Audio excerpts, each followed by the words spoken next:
당신 정말 창피한 줄 알아요? 내가 그 꼴을 다 봤어요. 상가에서 그 여자랑 같이 앉아 웃고 떠드는 모습 사람들이 다 지켜봤어요. 평생을 나랑 살다가 이제 와서 나를 이렇게 짓밟을 수 있어요? 내가 바보인 줄 알아요. 제 목소리는 떨렸지만 그 안에는 참을 수 없는 분노가 실려 있었습니다. 오랜 세월 쌓인 한숨이 한꺼번에 터져 나온 듯 했죠.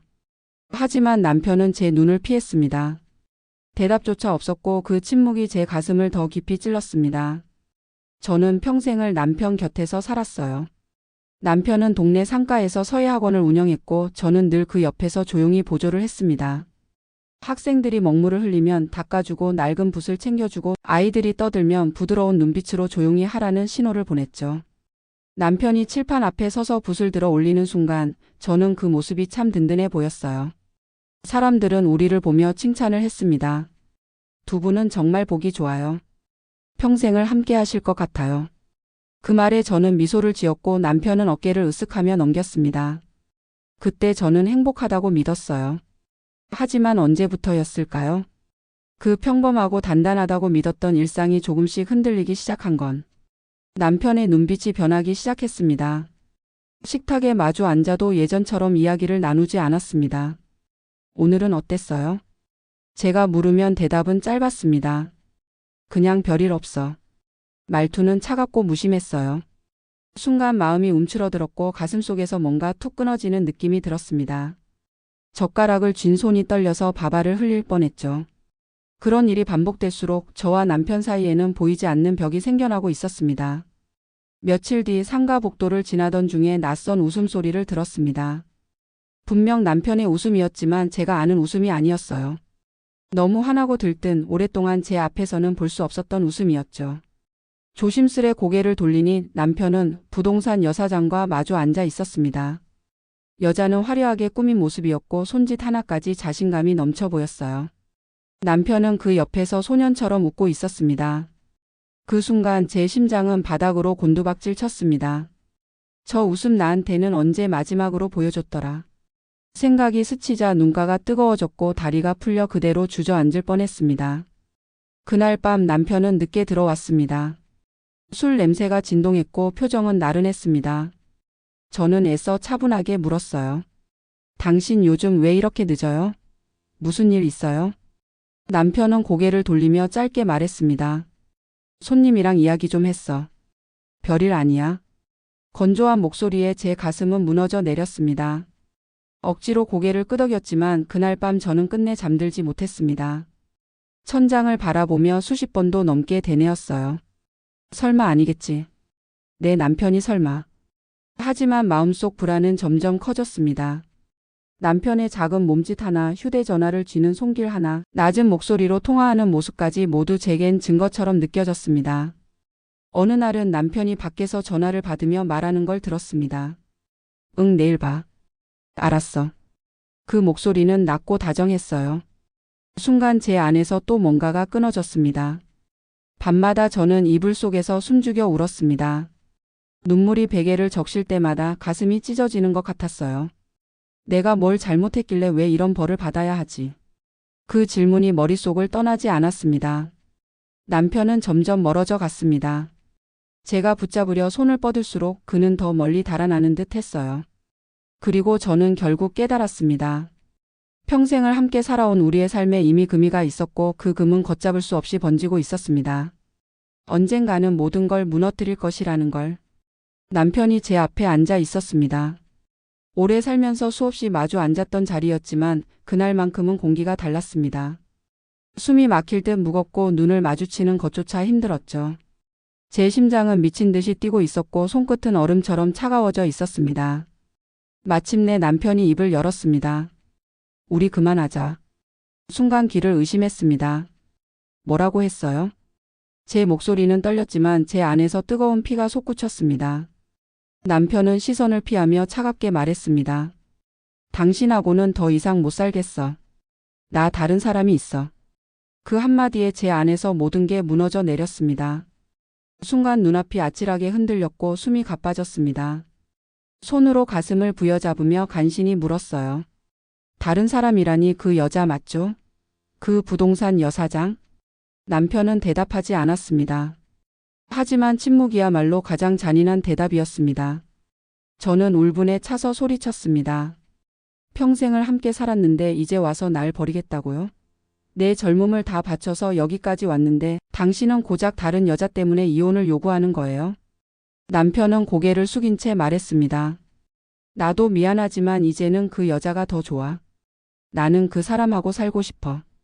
그 말은 칼보다도 날카롭게 제 가슴을 찔렀습니다. 눈물이 터져 나왔고 목이 메어 아무 말도 이어갈 수 없었습니다. 그날 이후 저는 깊은 절망 속에 빠졌습니다. 아침에 눈을 뜨는 것조차 고통이었고 거울 속 제 모습은 낯설게만 느껴졌습니다. 내가 이렇게까지 초라한 사람이었나. 주름진 얼굴과 퀭한 눈빛을 마주할 때마다 스스로를 탓하며 울었습니다. 하지만 더 큰 고통은 따로 있었습니다. 동네 주민들이 하나둘 소문을 듣기 시작한 겁니다. 상가에서 남편과 여사장이 함께 웃고 떠드는 모습은 이미 여러 사람의 눈에 들어왔고 뒷말이 퍼져나갔습니다.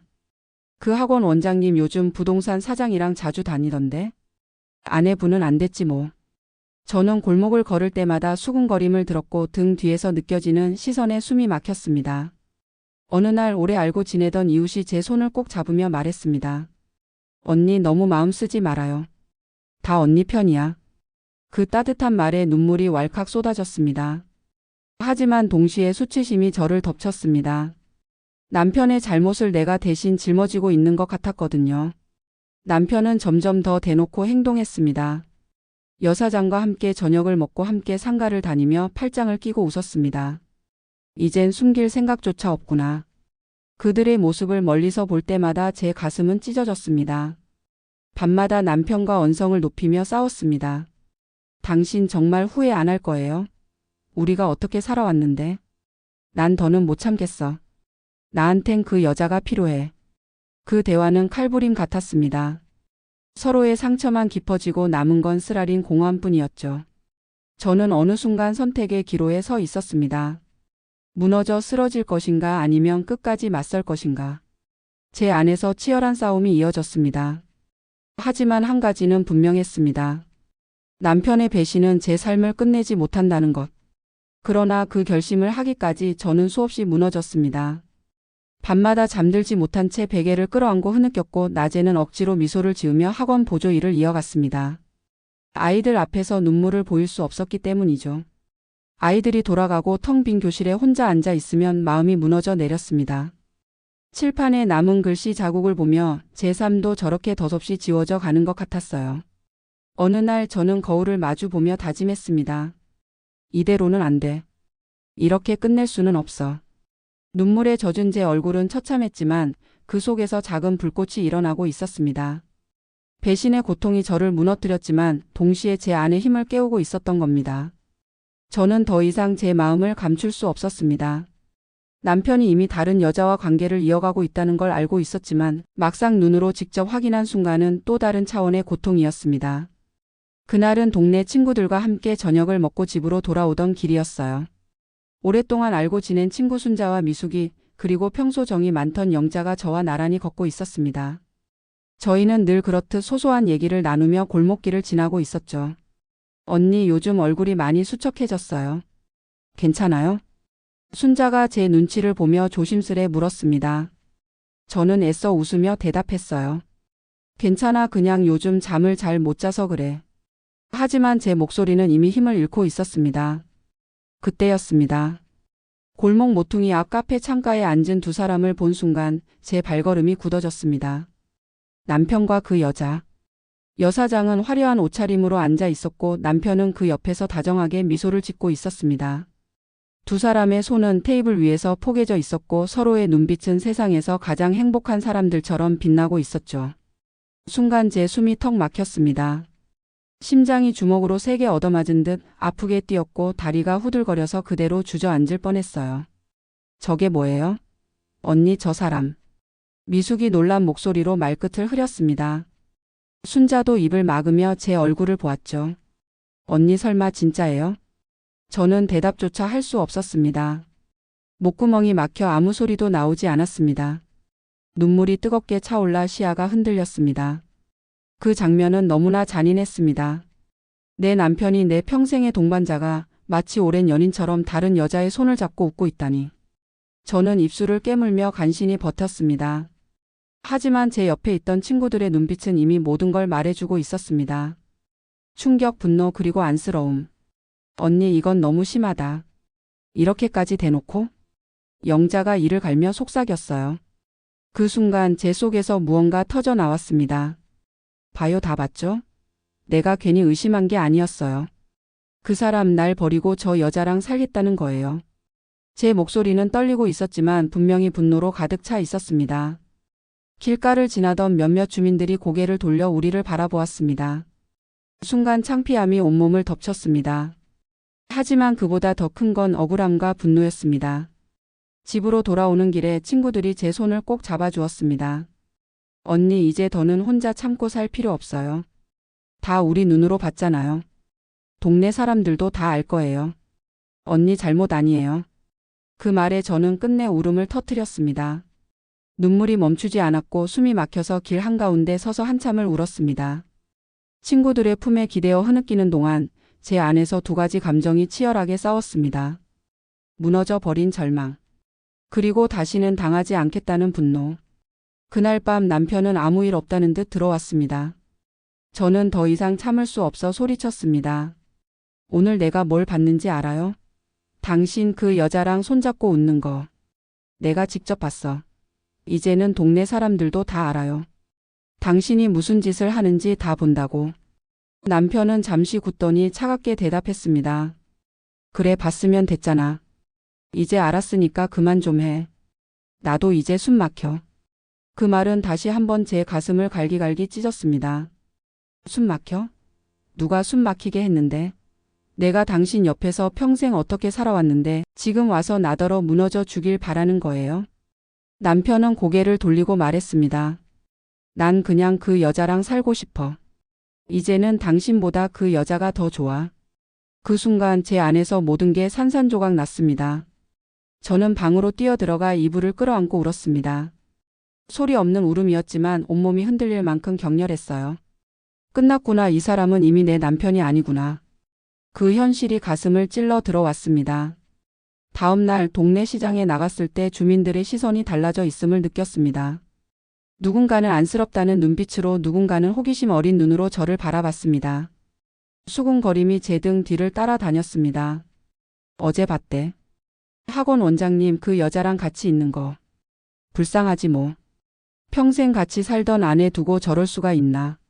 그 말들은 칼날이 되어 제 등을 찔렀습니다. 하지만 동시에 제 안에서 또 다른 힘을 불러일으켰습니다. 그래, 이제는 숨길 것도 없어. 모두가 알게 됐으니 나도 더는 참지 않을 거야. 그날 밤 저는 거울 앞에 섰습니다.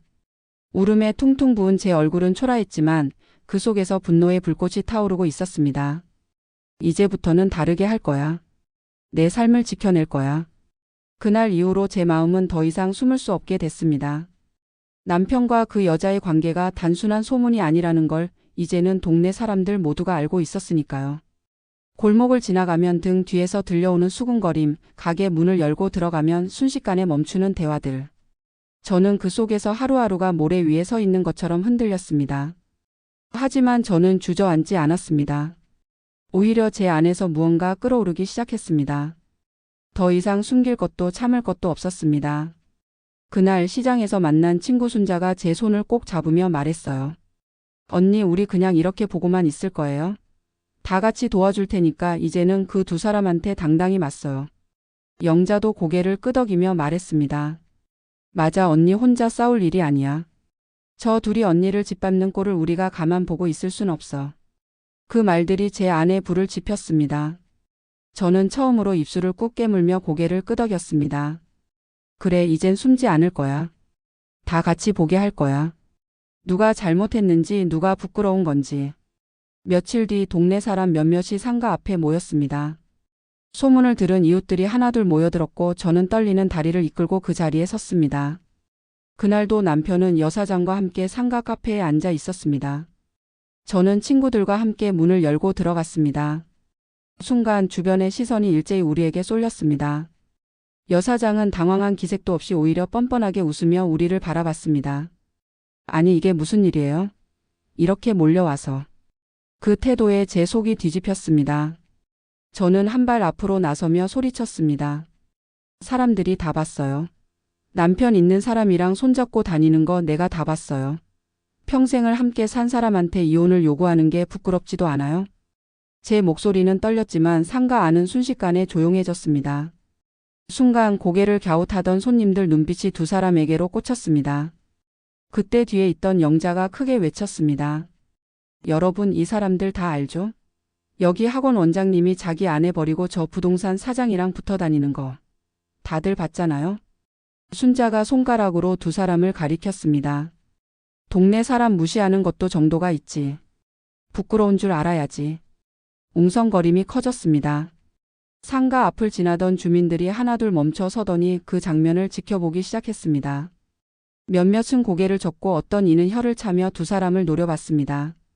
남편은 얼굴이 벌겋게 달아올랐습니다. 하지만 변명조차 하지 못했습니다. 여사장은 억지로 웃으며 말했습니다. 아니 사람들이 참 별일도 아닌 걸 가지고 이렇게 호들갑을. 그 말이 나오자 뒤에서 구경하던 할머니 한 분이 큰 소리로 말했습니다. 별일 아니라고? 가정을 깨트리는 게 별일 아니면 뭐가 별일이야. 사람들의 분노가 터져 나왔습니다. 여기저기서 목소리가 쏟아졌습니다. 그동안 얼마나 잘 살아왔는데 이게 무슨 꼴이야.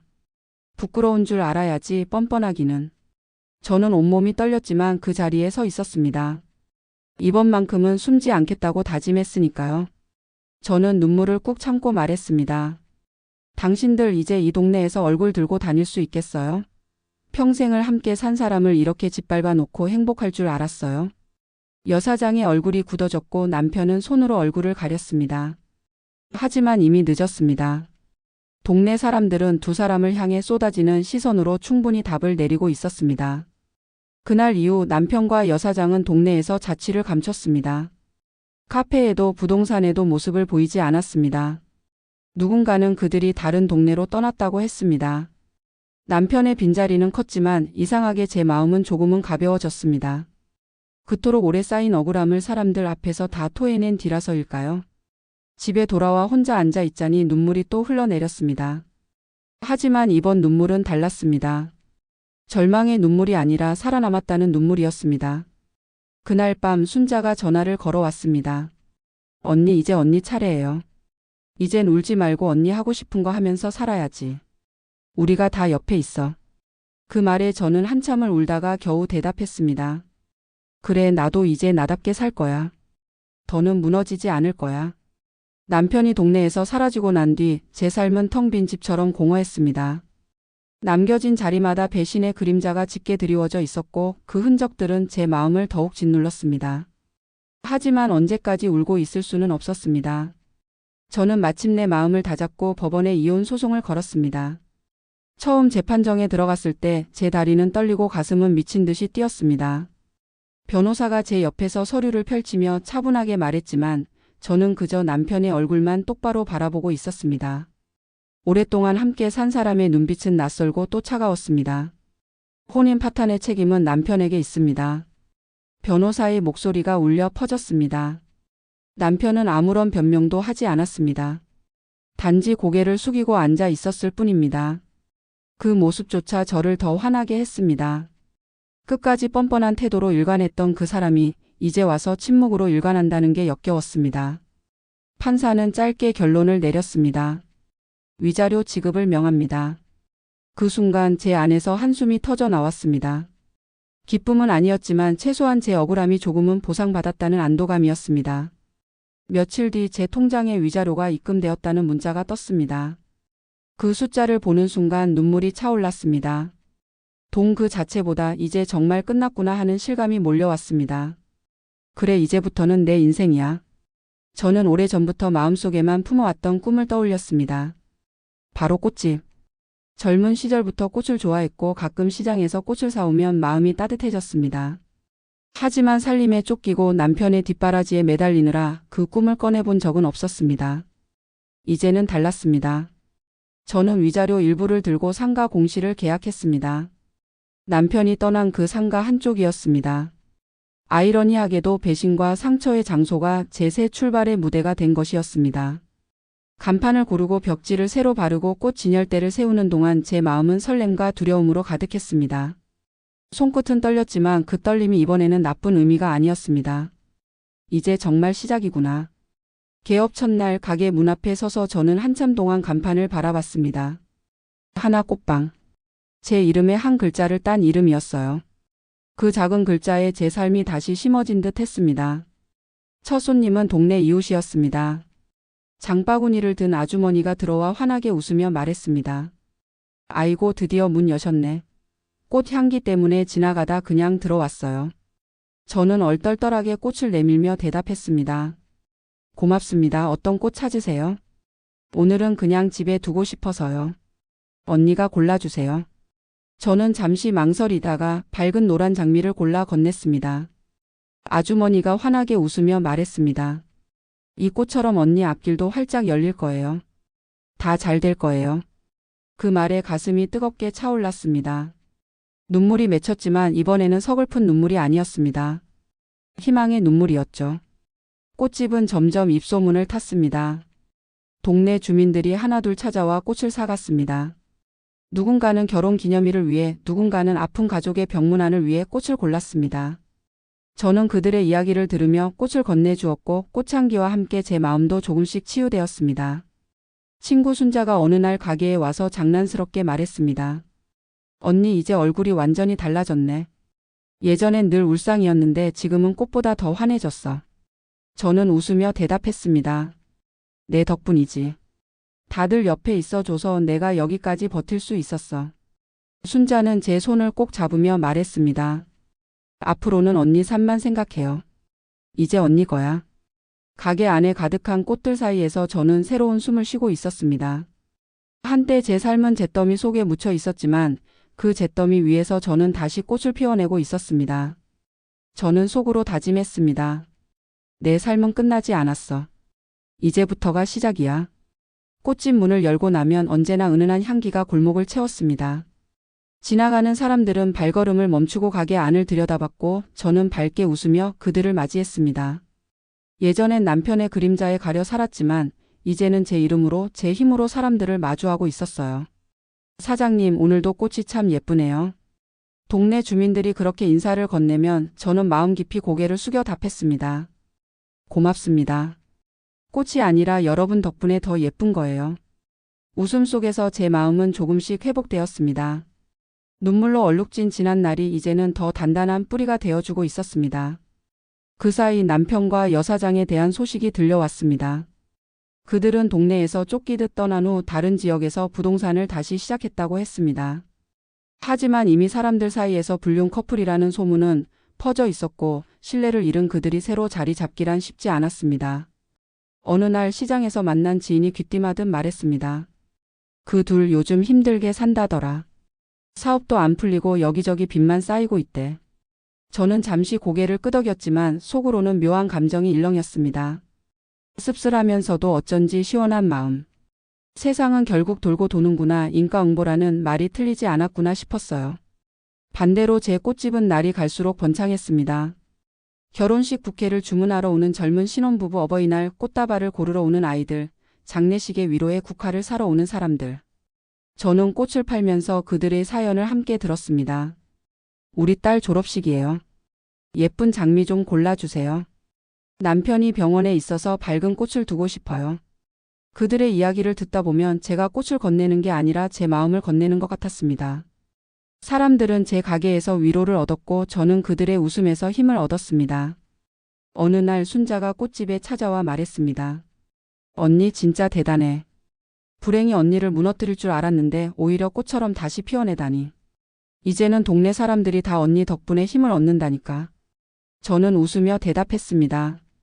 내가 살아야 다른 사람도 위로할 수 있는 거겠지. 이제야 조금 알 것 같아. 그 순간 가슴 한쪽이 뜨겁게 차올랐습니다. 하지만 세상은 참 아이러니했습니다. 남편과 여사장이 결국 갈라섰다는 소문이 들려왔으니까요. 돈 문제로 싸우다가 결국 남편이 집을 나갔다더라. 둘 다 서로 원망만 하면서 헤어졌대. 그 소식을 듣고 저는 깊은 한숨을 내쉬었습니다. 한때 제 삶을 무너뜨린 두 사람이 결국 자기들 욕심 때문에 서로를 무너뜨린 것이었습니다. 그것이야말로 인과응보였죠. 그날 밤 저는 꽃집 불을 끄고 홀로 앉아 있었습니다. 가게 안은 고요했지만 꽃향기는 여전히 은은하게 퍼져 있었습니다. 저는 제 삶을 되돌아보며 조용히 속삭였습니다. 남편이 내게 준 건 배신이었지만 그 덕분에 난 내 삶을 다시 찾았어. 결국 내가 이긴 거야. 눈가에 눈물이 맺혔지만 이번엔 슬픔의 눈물이 아니었습니다. 오래 참은 뒤에 피어난 기쁨의 눈물이었죠. 이제 동네 사람들은 저를 꽃집 사장님이라고 불렀습니다. 아이들은 가게 앞에서 장난을 치며 웃었고 어르신들은 지나가다 들러 차 한 잔을 마시며 이야기를 나눴습니다. 그 모든 순간이 저를 살게 했습니다. 저는 마음속 깊이 깨달았습니다. 사람의 인생은 무너질 수도 있지만 다시 피어날 수도 있다는 걸. 배신한 사람은 결국 스스로 무너지고 끝까지 버틴 사람은 결국 웃게 된다는 걸. 가게 문 앞에 핀 작은 화분의 꽃을 보며 저는 미소 지었습니다. 나도 이 꽃처럼 피어났구나. 오늘도 끝까지 시청해 주셔서 감사합니다. 구독과 좋아요, 알림 설정까지 부탁드리고요. 다음 영상에서 더 좋은 이야기로 찾아뵙겠습니다.